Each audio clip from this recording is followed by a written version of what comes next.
तो इसलिए कोई चुनौती नहीं है। चुनौती सिर्फ यह है कि जनता के पीछे पहुंचकर उनको अपना राम राम कहना है। जहाँ पर भी खाली जमीन पड़ी है, चाहे वो ग्राम सभा के डीडीए की है, उस जमीन के ऊपर या तो पार्क या स्पोर्ट्स कॉम्प्लेक्स या कम्युनिटी हॉल उन लोगों के इस्तेमाल के लिए बनेंगे जिस हिसाब से उनकी रिक्वायरमेंट हो। जो मौजूदा सांसद से उनका टिकट काट कर आपको दिया गया, उनका कैसा समर्थन मिल रहा है अगर इस चुनाव की बात करें? सर्वप्रथम तो काट कर नहीं दिया जाता। पश्चिमी दिल्ली से बीजेपी ने कमलजीत शेरावत को अपना उम्मीदवार बनाया है। चुनाव 25 मई को दिल्ली में होने और कल प्रधानमंत्री नरेंद्र मोदी की यहां पर एक ऐतिहासिक रैली भी होने जा रही है। बता दें कि कमलजीत शेरावत पूर्व मेयर भी रह चुकी हैं और निगम पार्षद के साथ स्टैंडिंग कमेटी की सदस्य भी रह चुकी हैं। पहले तो आदान हिंदी में मैम बहुत बहुत स्वागत है आपका। धन्यवाद। मैम, क्या कहेंगी, पार्टी ने ये जिम्मेदारी आपको दी है, कैसा माहौल चल रहा है क्योंकि अब कुछ ही दिन बचे? बिल्कुल अंतिम दौर में चुनाव है और बहुत अच्छा माहौल चल रहा है। ये चुनाव बहुत लंबा रहा दिल्ली में और हमारी टिकट क्योंकि मेरी अपनी 2 मार्च को हुई थी, तो इतने दिन से चुनाव लड़ते हुए हो गए। लेकिन इम्पॉर्टेंट बात, महत्वपूर्ण बात ये है कि लोगों का उत्साह, लोगों का समर्थन इतना था कि कभी लगा नहीं कि इतना लंबा चुनाव हुआ है। जितने हम लोगों के अंदर गए हैं, लोगों की खुशी, लोगों की आंखों का विश्वास नज़र आया है और इस वजह से लगता है कि हमारा जो चुनाव है बहुत अच्छी दिशा में चल रहा है। जो मौजूदा सांसद से उनका टिकट काट कर आपको दिया गया, उनका कैसा समर्थन मिल रहा है अगर इस चुनाव की बात करें? सर्वप्रथम तो काट कर नहीं दिया जाता। भारतीय जनता पार्टी में सत्ता और संगठन में आपस में परिवर्तन होता रहता है, तो ये एक कार्यशैली का एक परिवर्तन है। दूसरी बात, पूरा समर्थन है। पूरी भारतीय जनता पार्टी के सभी नेता, सभी कार्यकर्ता मिलकर चुनाव लड़ रहे हैं। चुनाव अच्छी तरह से लड़ा जा रहा है। आप निगम में लगातार दिल्ली की जनता के मुद्दे उठाते रही हैं। अब आप सांसद बन जाएंगी तो पहली प्राथमिकता क्या रहेगी? क्या वो मुद्दे हैं यहाँ की क्षेत्र की जनता के?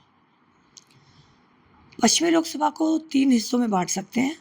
एक हमारा वो क्षेत्र है जो गांव है और कॉलोनी में अनऑथराइज कॉलोनी है। एक हमारा क्षेत्र है जो कि हमारा विकसित क्षेत्र की तरह है, जैसे डेवलप्ड एरिया द्वारका, विकासपुरी और जनकपुरी टाइप में है।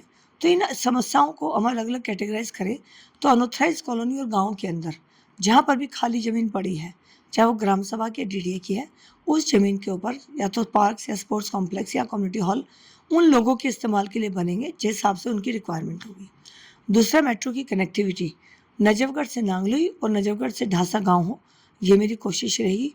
तीसरा, एक नया रोड वो हमारा तकरीबन केशवपुर साइड से लेकर और नांगलोई वाले रोड पर जाकर मिले नहर की दोनों तरफ से, ये मेरा प्रयास रहेगा। आपके सामने जो पूर्व सांसद रहे महाबल मिश्रा, वो आम आदमी पार्टी से पहले कांग्रेस के सांसद रहे हैं, तो क्या कोई चुनौती मानती हैं आप, क्योंकि अब अरविंद केजरीवाल जेल से बाहर भी आ चुके हैं?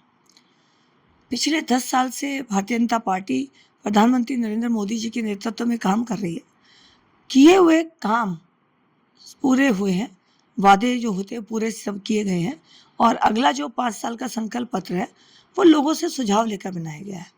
तो जो वादे किए वो पूरे हो गए, संकल्प पत्र भी जनता का है, तो जनता को पता है संकल्प पत्र भी पूरा होगा। तो इसलिए कोई चुनौती नहीं है। चुनौती सिर्फ यह है कि जनता के पीछे पहुंचकर उनको अपना राम राम कहना है। बीजेपी ने अभी, मोदी सरकार ने महिलाओं को आरक्षण दिया और उन्हीं में से आपको भी टिकट दिया गया। एक बांसुरी स्वराज भी हैं दिल्ली में, जो 7 सीटें उनमें से 2 महिलाओं को उम्मीदवार बनाया गया। आप बीजेपी की नेता रही हैं, तो कैसे देखती हैं इसे? जब प्रधानमंत्री जी ने नारी शक्ति अधिनियम पेश किया तो सोनिया जी ने कहा था कि आप इसे लागू क्यों नहीं कर देते, आप इसे पेश कर रहे हैं।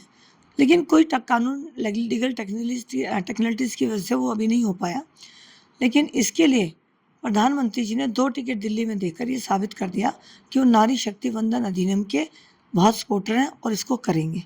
तो उसी में आप कह सकते हो कि जो परिवर्तन हुआ इसमें एक नारी शक्ति के रूप में मेरा भी कहीं ना कहीं पार्टी ने सिलेक्शन किया है। यहाँ पर साउथ के जो नेता हैं, तमिलनाडु के अन्नामलई भी आए, तमाम दिग्गज नेता आपके प्रचार में आ रहे हैं, तो उसे कैसे देखते हैं? कैसी लहर है उनके आने से? क्या कुछ फायदा?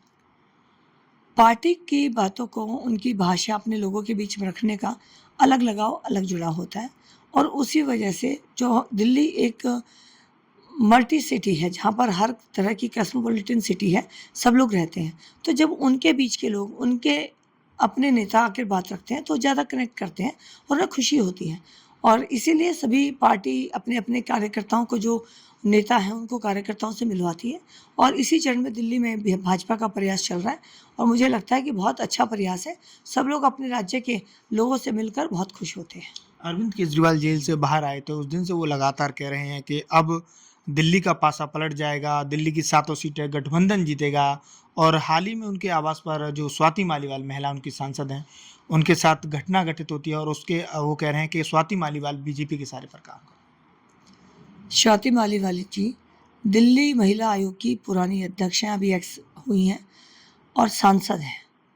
सांसद के नाते अगर वो अपने मुख्यमंत्री से मिलने जाती हैं, पार्टी के कार्यकर्ता के नाते मिलने जाती हैं और मुख्यमंत्री आवास पर उनके साथ ये घटना हो जाए और अरविंद केजरीवाल जी अपने एक अधिकारी का ही साथ दें, अपने स्टाफ का साथ दें, बजाय कि अपने संघर्ष के साथी के, तो बात बहुत शर्मनाक है और अरविंद केजरीवाल जी की बहुत बड़ी कहें कि ठगी है उसने जो अपने कार्यकर्ताओं के साथ और लोगों के साथ की है। 3 दिन तक आम आदमी पार्टी और स्वाति मालीवाल भी चुप रहती हैं। संजय सिंह खुद मान लेते कि उनके साथ गलत हुआ है, आम आदमी पार्टी एक्शन लेगी, लेकिन 3 दिन बाद ही प्रेस कॉन्फ्रेंस करी जाती है आतिशी के द्वारा और कहा जाता है कि बीजेपी के एजेंट हैं, बीजेपी के सारे पर। आखिर 3 दिन बाद क्यों हंसते? जो भी सही बात कहता है वही व्यक्ति केजरीवाल जी को गलत लगता है और वही व्यक्ति उन्हें भारतीय जनता पार्टी का एजेंट लगता है।